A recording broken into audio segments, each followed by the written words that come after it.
Hello, and welcome to Read Scholars Live. I'm your host, Dr. Mary Fleming, and current president of Read Scholars.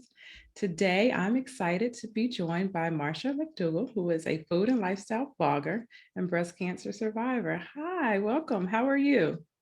Hello, I am doing well. How are you? Good. I'm so excited that you agreed to be part of our breast cancer awareness series. So I'm excited to learn a little bit more about you and your journey. How does today find you? Good. I am actually in Nashville, Tennessee. So the weather is pleasant. It's a little rainy today, but the weather's pleasant. I'm doing well. So all is good. Good. So I usually like to start just learning a little bit more about you as a person before we dive into the subject area. So tell us just a little bit about your family, your what you do as far as blogging, and then we'll kind of go from there. Sure. Well, like I just said, I'm a Nashville, Tennessee native. I'm a wife. Me and my husband have been married almost 11 years. Wow. And let me make sure that's, 11 years. Once you get so many years, it's just like we've been married a long time. We have 2 kids. I have a son and a daughter, and I'm currently pregnant. So I have another baby that's on the way that'll be here in a couple of months. So currently pregnant. I am a food and lifestyle blogger.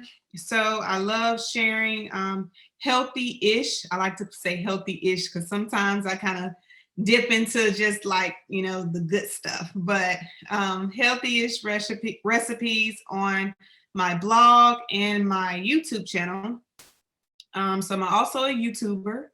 And yeah, so I'm also a yoga certified yoga teacher. So I received my yoga certification in 2018. So I also teach yoga. So yeah, I'm just, I just really love, health and wellness. That's something that I've really kind of just dived into within the last couple of years. And and I'm full-time mom, basically taking care Definitely. of the kiddos. That's amazing. I don't know how you keep up with all those moving parts, but I love it. Yes, a lot of parts. And so, in thinking about this series, you have been very open and honest about your journey and with your initial diagnosis with breast cancer and how, you responded and then, your treatment and of course, going through it with your mom at the same time. So take us back, to a few years ago when you received the diagnosis and kind of that initial process, if you will, about learning what it was and then what to do from there. Sure. So back in 2016, I was 32 years old, and I was actually pregnant with my second child, my daughter. And my story actually starts off a few months before I found out I had breast cancer. So it starts with my mom being diagnosed with breast cancer. So she was diagnosed with breast cancer about 3 months before I was. And once she finally told me, she waited a while because I was pregnant and she didn't want me to, go into early labor. So she waited until after I delivered, told me she had just been diagnosed and she was starting treatments. And of course, that was, very heartbreaking for the entire family.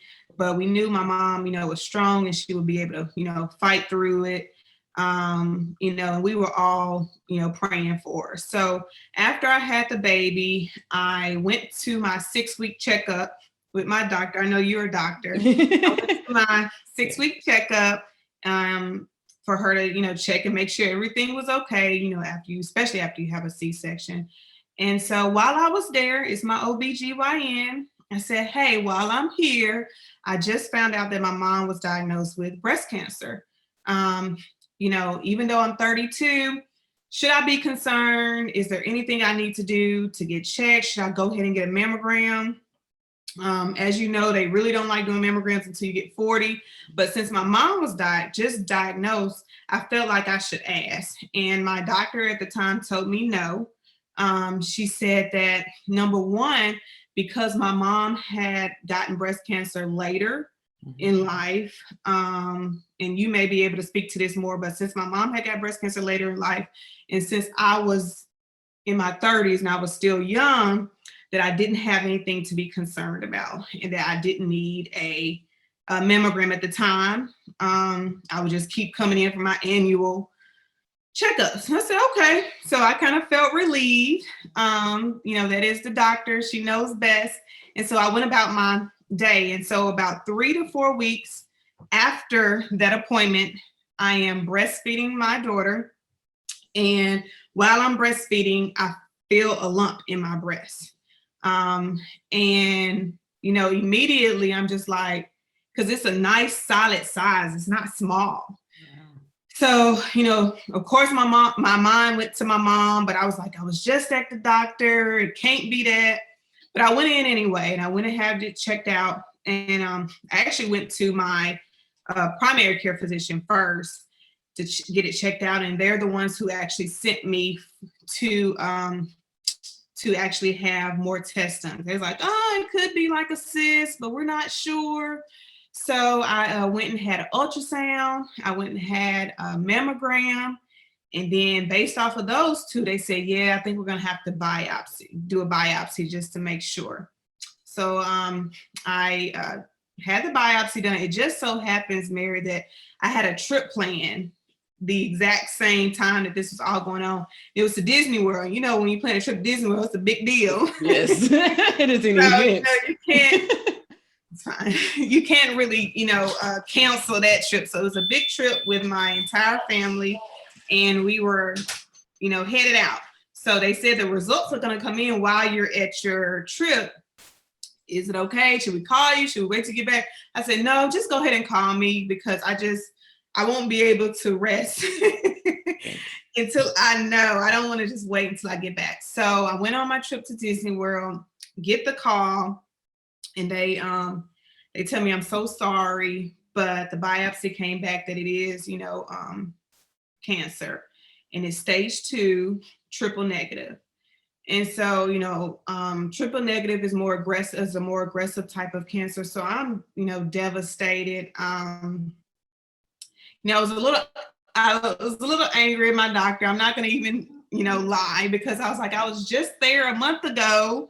Yeah. If I would have did the mammogram, could it have, well, it would have definitely been detected, but could it have just been stage 1 at that time? With a month going by, did it progress that quickly to stage 2? So, I was a little, heartbroken over the fact that it wasn't caught a month before, but at the time I just had to move on. So get back to Nashville, and because it's aggressive, they started chemo immediately.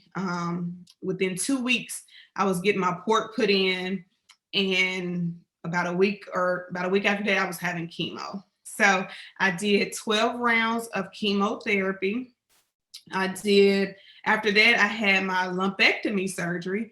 And during the lumpectomy surgery, I don't know how much you want me to go into detail, but during the lumpectomy surgery, they took out some lymph nodes. And that's when they kind of test to see how well you responded to the chemo. And, thanks be to God, my body took well to the chemo. And so from the lumpectomy surgery and, taking those lymph nodes, they were able to tell that, all the cancer was gone. So, it was such a blessing, and, such a relief. So after chemo, lumpectomy, the standard treatment after that, in most cases, is radiation. And then I did 33 rounds of radiation, and the radiation was more so just to prevent the breast cancer from coming back. So to pretty much just burn off any other possible little tiny floating cells around. So I finished all of my treatments in 2017. My mom also finished all of her treatments around that time because we was both going through it together, which was kind of challenging because, you know, you have a mother-daughter relationship. You know, if somebody's going through something as traumatic as cancer, you want to be there for each other. So I would have definitely been there for my mom, helping her to chemo and vice versa. But we couldn't because we was both going at the same time. So, but thanks be to God, we both finished. And that was about, you know, 5 years ago. So we're both still in remission. And, you know, things have been going really good. And I'm just grateful. I'm just really thankful and grateful to God that we survived and, you know, we're still cancer free. Definitely. Thank you for sharing. That is an incredible story. And just to give a little bit of context to our listeners, because you mentioned a few things along the way. Generally speaking, we do start screening at age 40, all right, unless a few few caveats. So if you have somebody in your family, right, who's had breast cancer before, we usually start screening about 10 years prior to diagnosis, which of course wouldn't apply to you in this particular situation because your mother was older. Or if you have a known, you know, history of one of the genetic disorders that puts you at an early disposition. And so, you know, and when you were talking about going to your doctor, yes, on a baseline, you don't seem to be a high risk person. But I want to commend you for advocating for yourself and not dismissing what you were feeling and what you noticed and going back and making sure that you have the proper follow-up and kind of going through that. And then the next thing I was going to just respond to is with the chemotherapy. So for those listening, sometimes when you're going through this process, you wonder what's going to happen first. So you're going to have surgery first, you have chemo first, you have radiation first. Not everybody needs all three. Some people just need one or the other or two of the three. Often you get chemotherapy first because that actually shrinks the size of the lump before they do the surgery to remove it. And like you said, the radiation kind of gets whatever little bit that they couldn't get from between the surgery and the chemo to try to decrease your chance of it coming back or recurrence as much as possible. So it sounds like, you know, you had the whole all the avenues to try to decrease the chances of it coming back. And then I'm also glad you talked about lymph nodes, because we talk about that a lot too. So that helps us figure out if it's spread, how far it's spread, and gives us a better idea of what we call staging. And then that helps us to dictate how aggressive we need to be with the treatment. And we know just in general, you know, in this country especially, Black and brown women are at a higher risk of breast cancer, right? And a higher risk of getting it diagnosed at a later stage. And because of that, at a higher risk of having adverse outcomes. So again, I'm so happy that you were a self-advocate, but we know that there are a lot of women who are not prepared to advocate for themselves or don't have the resources to advocate for themselves. So it's one thing to say, I think something's wrong, I want to do something about it. And it's another to know what to do about it and have the access to do something about it once you get there. So with that, tell us a little bit about why you decided to share this so publicly and document your journey, you know, in real time on social media. Yeah. You know, when once I got the news, immediately once I got the news in Florida, on our way back, I was talking to my husband in the car as we're traveling back to Tennessee. And this was kind of a discussion that we had before, just about, you know, I wonder why in our culture, in the African-American community, there's so many topics that are like taboo that we don't want to talk about, even though it's going on in our families. And we just, you know, it's kind of like, you know, don't you talk about that outside the house, or don't you tell our business, you know, and you know, of course, there are certain things that are just like too private, but there's some things that, man, it could really benefit or help, you know, other people, especially when it comes to health, because when you go to the doctor, they ask you about your family history. Indeed. And that's very important. So if you don't know that your auntie or your uncle had prostate or your auntie had breast, then you can't say anything. So, you know, I started thinking about who I could, number one, talk to kind of, you know, get some comfort and advice that was younger. Because of course we always hear about, older women getting breast cancer. And I couldn't think of anybody, Mary. I was like, I don't know who I could call that's younger, knowing that it had to have been somebody Yes, indeed. in my, either college, high, somebody that I knew, but of course nobody had ever shared it. So I said to myself, I don't want anybody else, especially anybody that knows me, to have to go through something similar and not know who to talk to or who to go to, and they're getting breast cancer in their 30s and 40s. I just felt like, we should, as a community, talk more about certain topics and not keep it to ourselves. It shouldn't be taboo to say, oh, I don't want nobody to know I got cancer. I don't want to look sick and all of that kind of stuff. So I decided at that very moment that I was going to share. I didn't have a YouTube channel at the time. Wow. So, but I like doing videos. And so I said, I think I'm going to start a YouTube channel, and I'm just going to document and share my journey on YouTube. That way anybody can see it. My family, my friends, and people I don't know. So my first video is literally me telling people, the world, that I had breast cancer and that I was going to share the journey for anybody who needed to see it. And man, that really just changed everything. I got so many messages from just people all across the country that I did not even know. And it was women who were going through breast cancer who was telling me, man, watching you go through it has really helped and educated me. And then it was people who didn't even have breast cancer, but they were going through something else that was major in their life. And just to see somebody to be able to go through something that's devastating and come out on the other side, it was giving them hope. And I mean, some of the messages, I was just crying, reading. It was just really awesome.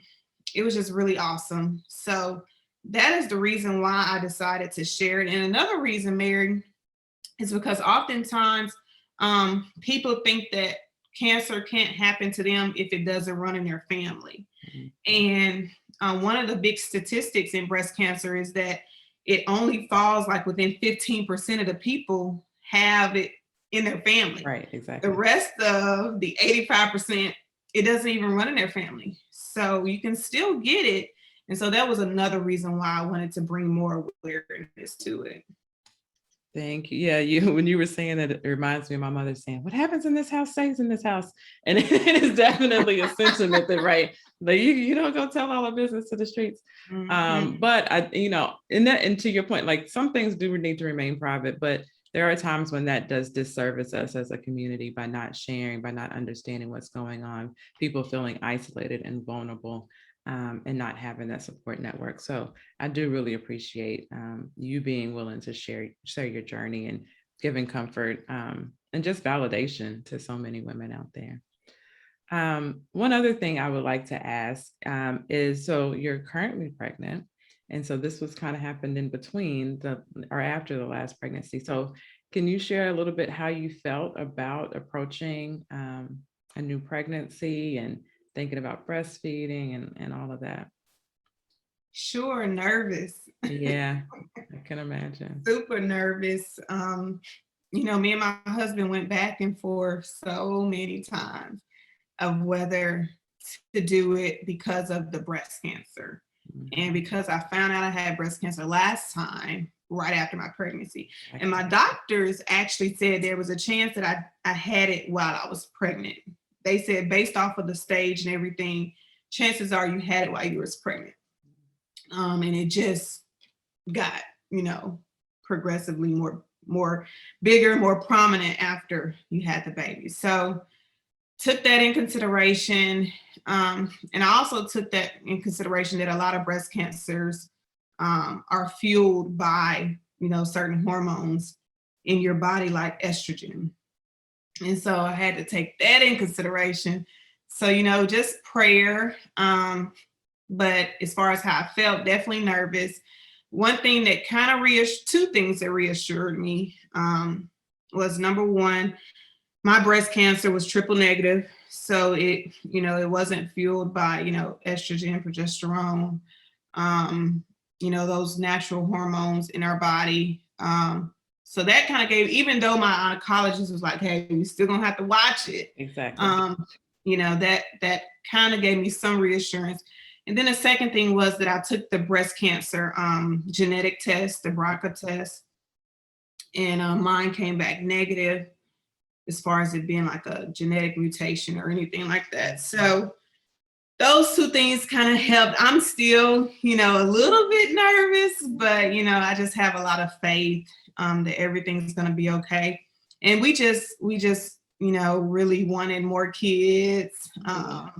That's not the norm now. Everybody's like, 2 and done, but 1.5, but no, we just wanted more kids. So, we're just praying. So far, everything has went well.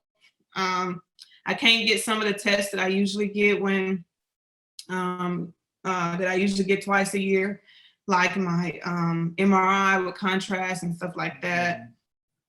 They're not even doing mammograms, just as an extra precaution. So, that is a concern. Yeah. But so far, everything's been going good. And so I have one more question, but before we wrap up, tell us, for people who want to follow your journey or go back and see your journey from before, how can they find you on social media? I don't want to forget, so I was like, let me ask you now. Sure. So my entire journey is documented on YouTube. You can find me on YouTube at Marsha Eileen. Eileen is spelled Eileen. So just Marsha Eileen. And you can go back and search and you'll see the breast cancer videos on there. And that's where my entire journey is documented. Okay. Perfect. And then if you just want to look at what I'm doing now, which is mostly food, that's on there too. Okay. Fair enough. Just want to make sure we get that in there, because I'm sure some of our followers will want to go back and get more information.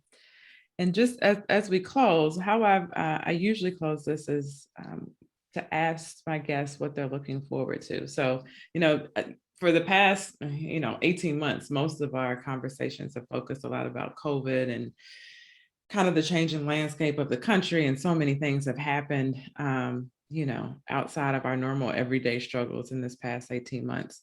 But, thinking about going forward, what are you optimistic about, looking forward to in the future? Just in general? Just in general. Oh, okay. Well, for me, off subject of breast cancer, what I'm looking forward to is more stability. Things have been really hectic for me for the past 2 years, because separately, outside of breast cancer, my daughter that I had, right after I was, right before I got diagnosed, she was just recently diagnosed with autism.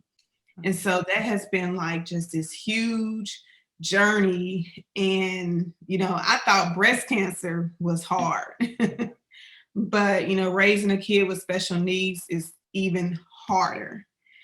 So I'm just, looking forward to, things getting better with my daughter, with her therapies and everything.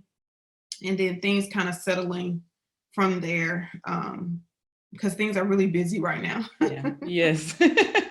So, just good health for me, for my entire family, my daughter getting better with her, therapies and everything.